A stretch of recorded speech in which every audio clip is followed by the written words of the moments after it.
out, you buswhack.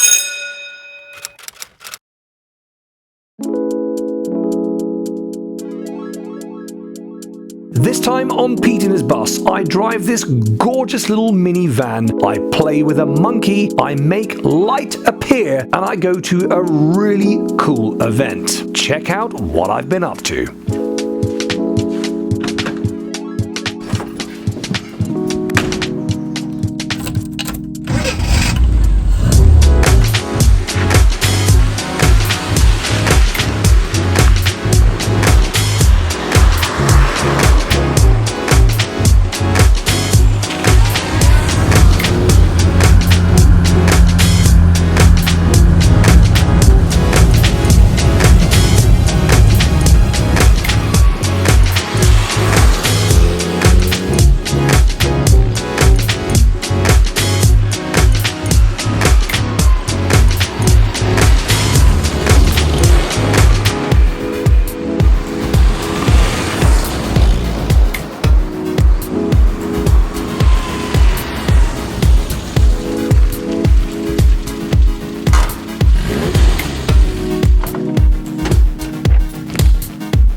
Hello and welcome to another episode of Pete and his bus. Let's get stuck in. First up, we have some monkey business. Compo, I've got some new parts. Actually, I've got an airbox that I want to fit to your missus, the monkey. Would that be alright? How dare you think that I would let you touch my lady's box? How about 100 quid? Oh yeah, okay, knock yourself out. I have decided to spend far too much money on this Stage 3 DNA twin filter airbox. Now, I'm doing this to chase a little bit more power, but mainly for fun and, of course, for looks. Speaking of looks, my other half reckons I look like an overgrown 17-year-old on this bike, but I couldn't give a monkey because it is the best thing on two wheels. My first job is to remove the old airbox. Not only is it really big and heavy, but it is also extremely restricting. And on a bike with an engine the size of a hairdryer, restriction is the last thing you want. There you go. One big fat chunky airbox. The plenum on this kit is beautifully made, but there is an issue with the rubber hose connecting it to the engine. It is cast in a mold and there is a lot of spillage on the inside which restricts the airway, so a little bit of adjustment was required.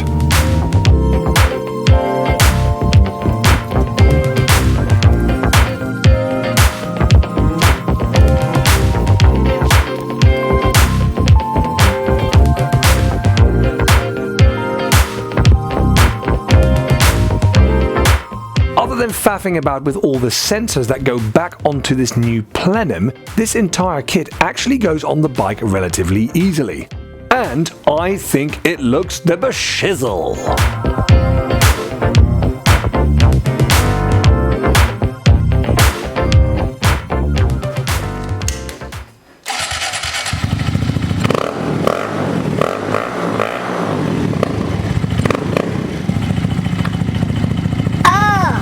Baby, she sounds good.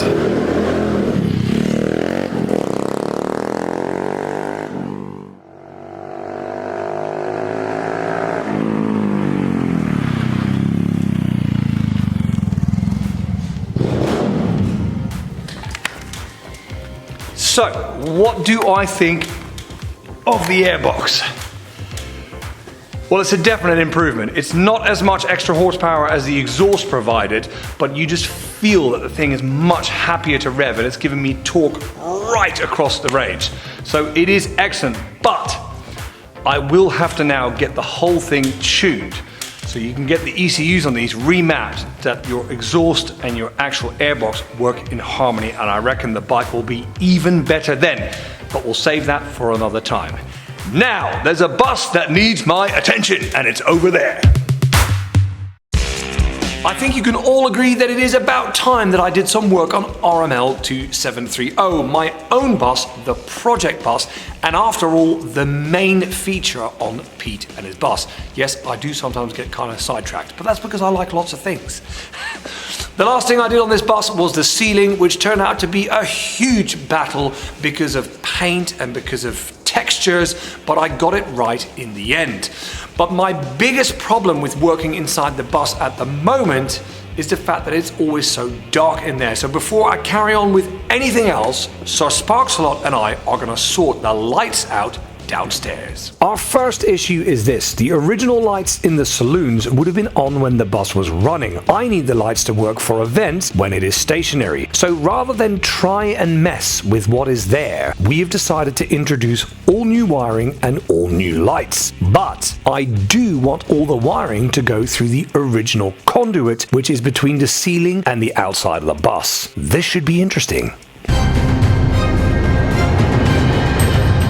So we're pulling out some of the original wiring that we've been able to get hold of with our fingers in the holes. We're good with fingering holes, we are. And we're trying to connect the dots, so to speak. Right, so I'm pulling this one, yeah? Yeah, that's the one, right. Is that the one? You got it? Yeah. Right. Okay. Yeah, don't move. All right. You pull it, does it move? Yeah, I can put that in. Oh yes, cable being attached. The cable is being attached. So original cable running in there. Yep. And then on your sexy spool here, and we're going to wind it through, I presume. Right, we're going to pull it right through because we're going to use the original conduit that goes along the bus. So I'm going to pull this one. Very slowly. Here we go. Yeah. And you're, oh yeah. Now, what you're doing there is you're getting caught on the actual metalwork there. If there's a way of, that's it, put it like that down. Stay there, stay there. Right. We are in the tube. We're in the tube. So slowly pull and see what happens. Hopefully we'll see. Well, it's got to be going well because we're still pulling. Bit caught. Oh!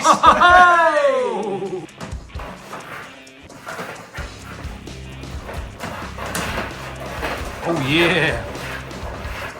We've now reached the light behind the driver's cab, and at this point we've got to get the wiring across to the other side of the bus. This is where it gets tricky, and sadly it meant I had to open the interior blind box. This is an item I had completely painted up and thought I would never have to touch again. But what do you know? We need lights.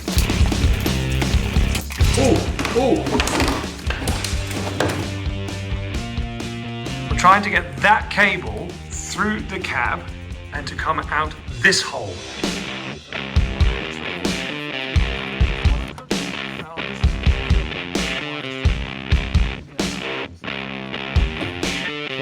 Oh, hello.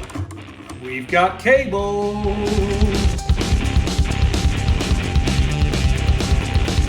So Matt's put a wire in here and he's been feeding a load in there, and worth wondering if we stick our arm up here that it might appear. What have you found, Matt? Well, I'm just about to get my arm into the back of the cavity. You've got it, haven't you? I can hear it. Got it! Hey! Oh yeah! So we've now got cable going from here to here to here to here to here, behind here, across to there, and poking its head out here.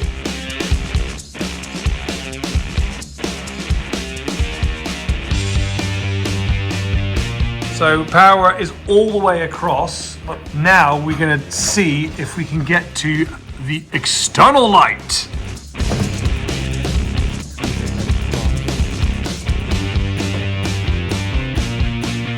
Well, I've got the original light fitting, but I think we've got so lucky.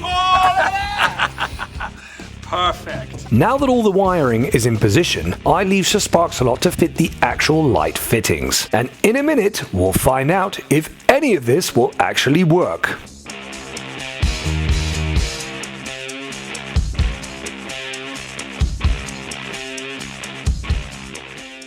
So we've turned all the lights off.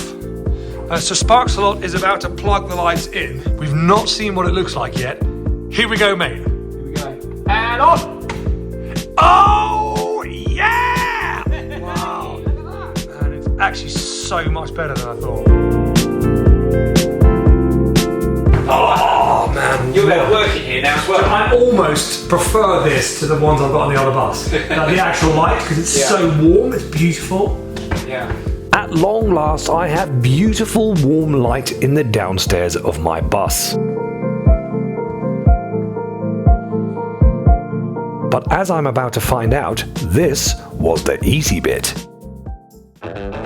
So the lights are on and the lights are beautiful. I am so pleased with the result. Now, for those of you that are interested, these are the lights that we picked, and the reason why Sir Sparksalot picked them is because they have that warm setting. LEDs can be way too harsh and cold, and I don't like it, but these glow like the old bulbs used to in Routemaster buses, so really pleased with it. But there are a few problems. The first one is, the lights in a bus are quite low, these lights are quite bright, and when you look at them, you're like, wow, I can't see anything. So that needs to be addressed, and we're going to fix that with a simple dimmer switch, but that will come at the end.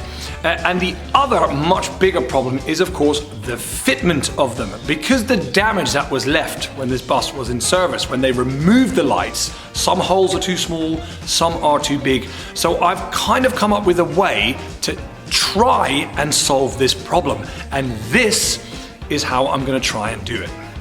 I have purchased and had made 10 equally sized aluminium discs.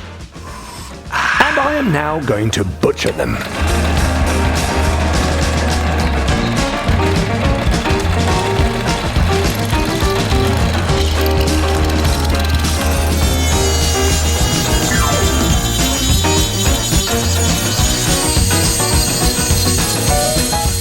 So all my aluminium discs now have a hole in the middle, and you can probably already guess how this is going to work. I'm going to stick these behind the light, so I've got to bend them to go with the curve of the bus to hide all the damage.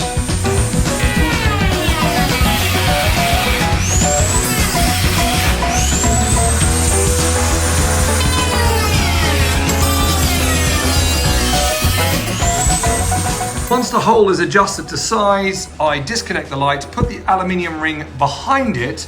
Now the hole cutting wasn't very precise, but as you can tell, there's lots of leeway with this, so that's fine. And then reconnect it, and then stick her on.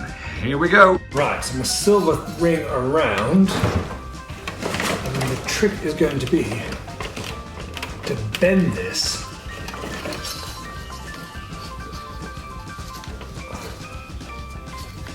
Not too much. Nice smooth curve.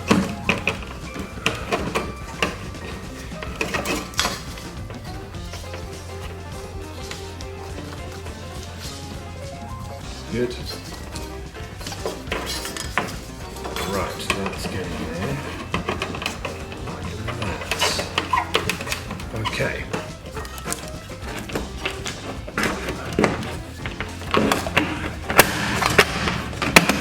There we go. Am I pleased with the result? Well, yes. It's not perfect yet, but by the time I've fiddled about with them, and of course everything is painted up, I think it'll look just right.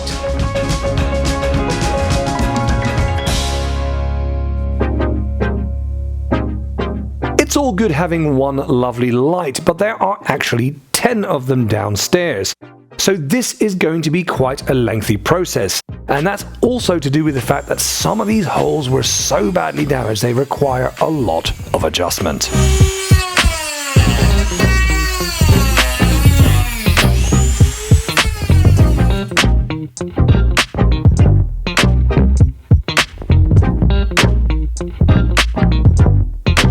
With this one, the damage was so bad, I don't actually have to adjust it at all. The light will go straight in and the fitting will go behind it. So a nice, easy one.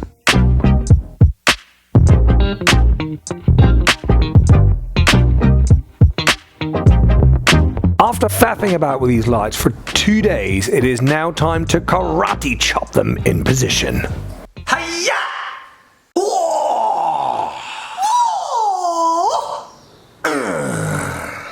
Hiya, yoo-hoo!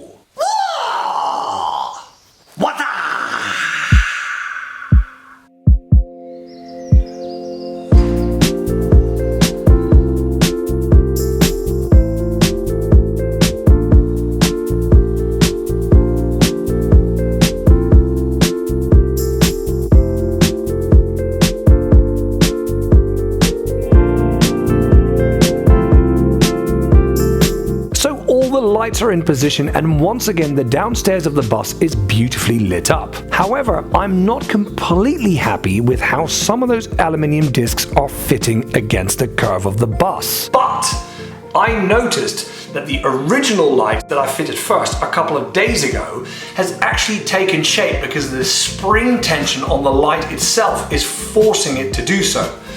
So before I take everything off, glue all the discs to the bus, then paint everything and then put all the lights back, I'm gonna just let them sit here for a couple of days and take shape. I recently went to a really cool event, and this is how it came about.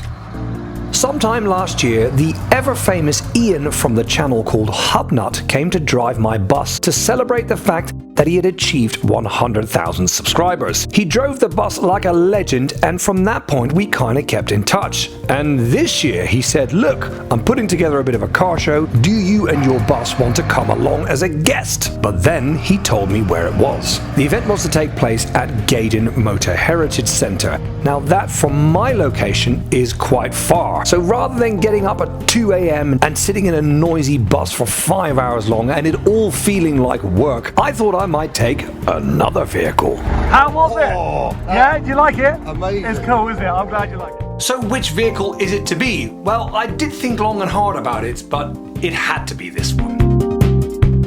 For those of you that have been watching the channel for a while, you'll know that my father and I spent 10 years in our spare time restoring this lovely Mark I MG Midget. The car was completed not all that long ago, and we've only done some running in mileage. So when Mr. Hubnut invited me to come to his event, I thought it was the perfect excuse to put some real mileage on this tiny little car.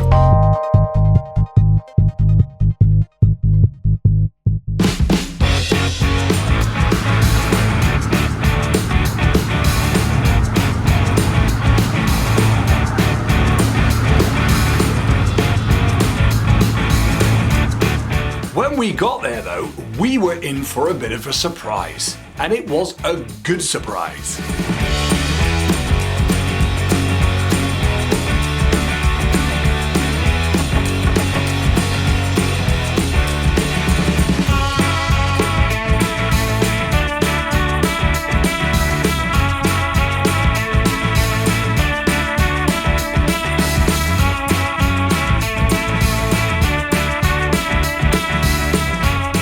YouTube is all about people sitting down and watching stuff on a screen. And to actually make all these people get out their seat, take their pride and joy, and celebrate them together at a location is just really impressive.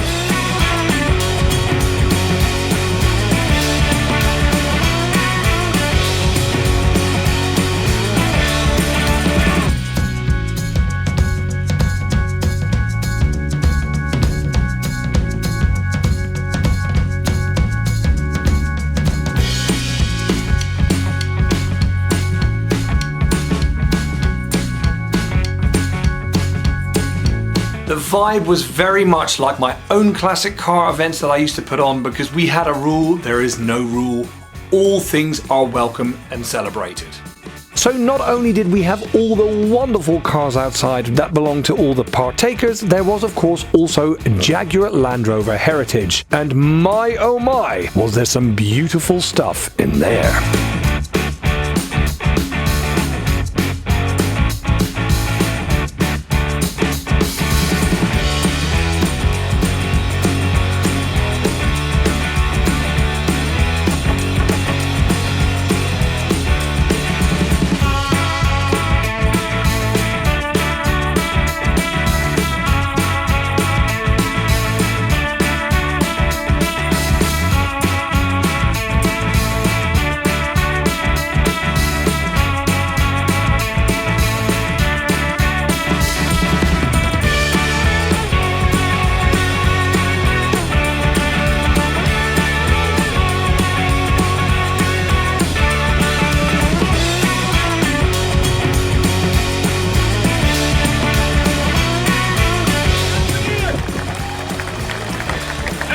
Wherever it may be, we'll see you next time.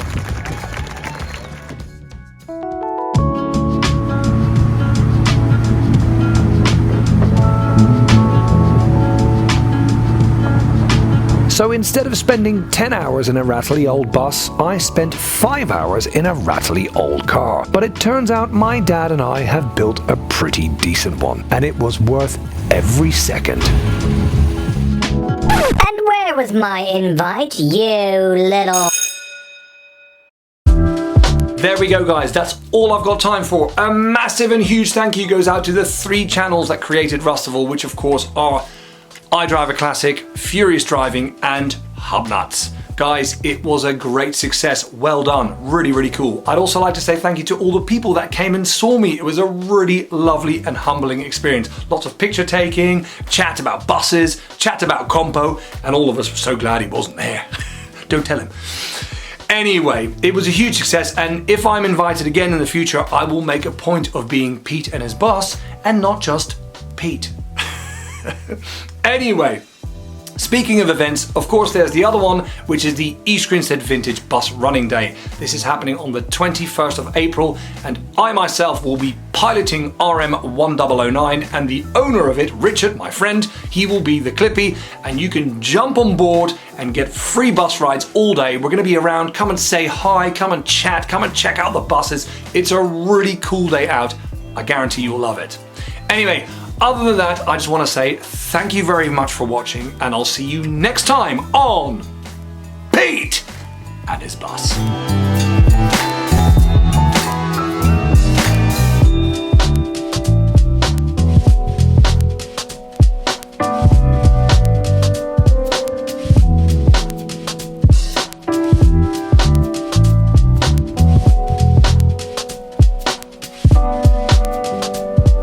You know, what do you say to your bus enthusiasts? Is that you've ruined? Well, I avoid those at all costs.